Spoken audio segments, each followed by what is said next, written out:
Let's get into this story. So, it turns out that after 9 years of Justin Trudeau, Canada totally sucks, and people get here and realize it sucks and then want to leave. Now, I've talked about this before. Apparently, it's getting worse, but previously, in the last couple of years, it was like 30% of people immigrating to Canada left within 5 years. And there's all kinds of YouTube channels talking about like Canada sucks, don't go to Canada, Canada is a scam. It basically is a scam. We have the highest per capita immigration in the world right now. Why?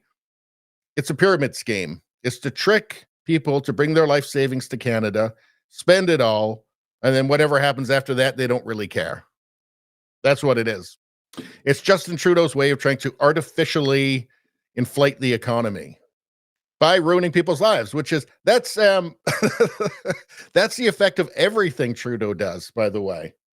And it seems like he's genuinely trying to do that too. It's not like it's an accident or a mistake. It seems like he actually wants to do that. Like he goes to visit Klaus every year, and he asks Klaus, "How can I make people's lives worse?" And Klaus says, "Just keep doing what you're doing, Justin." Klaus Schwab, by the way, brags about having penetrated the Canadian cabinet, Trudeau's cabinet. He said that he's very proud of Justin Trudeau. What we are very proud of now is the young generation, like Prime Minister Trudeau, President of Argentina, and so on, is that we penetrate the cabinets. So yesterday I was at a reception for Prime Minister Trudeau, and I know that half of this cabinet, or even more half of this cabinet, are for our actually young global leaders of the World Economic Forum. When he says penetrated, I wonder what he means sometimes, because he sure seems to like Justin Trudeau a lot. Rising numbers of new immigrants hate it here and want to go home. Yep. Media in India is now broadcasting segments about how the Canadian dream is a nightmare. As Canada maintains immigration at rates unseen in its history, an increasingly large share of those newcomers are finding that they hate it here, feel hoodwinked by the Canadian government, and want to go home. Yeah, just the rest of us don't have anywhere else to go. Amid statistics showing higher rates of outmigration and newcomer dissatisfaction, social media and immigrant forums are increasingly filled with warnings for foreigners to stay away. This week, the website BlogTO published a series of interviews with recent immigrants who are desperate to leave. Said, "There is no living in this country, it's just surviving," said 39-year-old Raghunath Pashala. I think I got that right. A Mexican immigrant told them he no longer sees Canada as a developed country. "I realize that Canada is a very poor country too. It's just that everyone is in debt." You know, I went into like a phone store to get a cover for my phone, and I was talking to the guy behind the counter, and he was like an immigrant. Maybe he was a temporary worker. I didn't ask, but he was pissed off because they'd only given him 60 hours of work that week. And he said he needed at least 80 hours a week just to survive, just to get by. You know, that's what they're putting these people through. Yeah, how is that sustainable or good? That doesn't make any sense to me. Not exactly the land of opportunity, is it? Anyway, he didn't seem very happy. I'll say that. And he said that Canada sucked as well. Late last year, Bloomberg News interviewed a Ukrainian refugee who fled Russian shelling and missile attacks, only to find a Canada that was practically unlivable. "I'm tired all the time now," he said. Here's the thing. We're in a population trap in Canada. Too many people too quickly. So it's stretching everything, all the infrastructure, all the services. We don't have enough housing, right? It's supply and demand. If you radically increase the demand, well, what's going to happen to the supply? Well, people are going to have to fight over it. People are going to have to pay more for it. We're talking about healthcare. People are going to have to wait to get it, if they can get it at all. Next thing you know, you've got the Trudeau government offering to give everybody medical assistance in dying, which they appeared desperate to do. I mean, I guess that solves a problem for them, right? Around this same time, CTV interviewed Indian immigrant Emilson Jose. The names don't seem to match the countries they're coming from. What's going on here exactly? Are these people that is that like a Mexican guy who immigrated to India and then to Canada?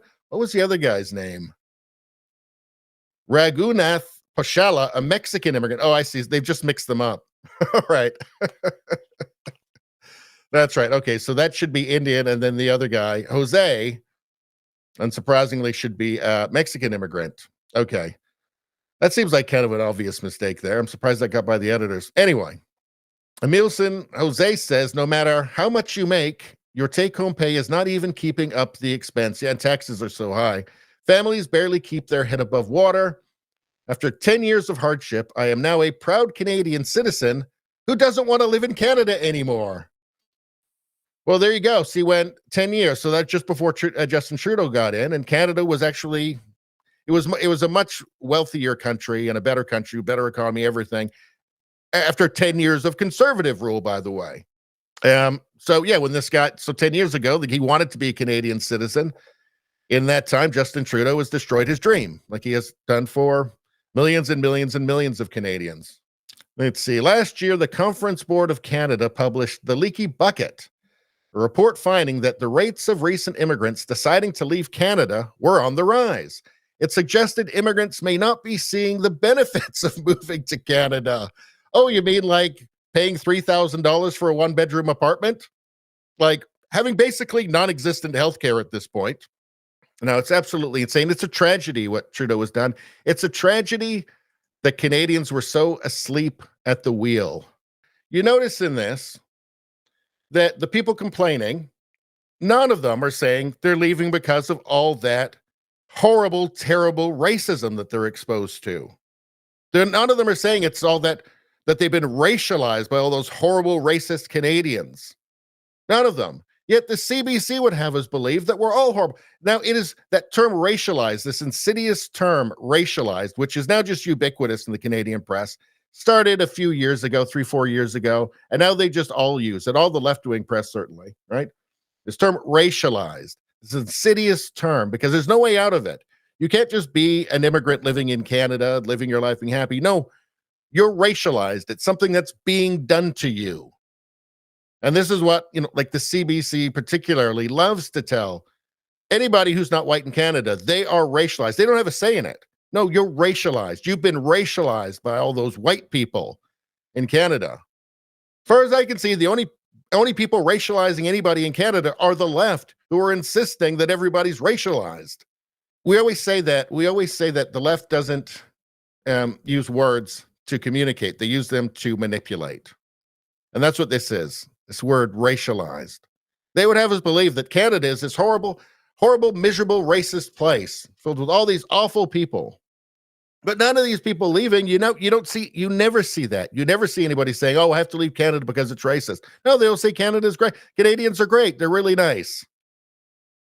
Yet our media is obsessed with this, obsessed with telling us that all these people are racialized. They've had this horrible thing done to them, that they've been racialized. They're the ones fucking racializing.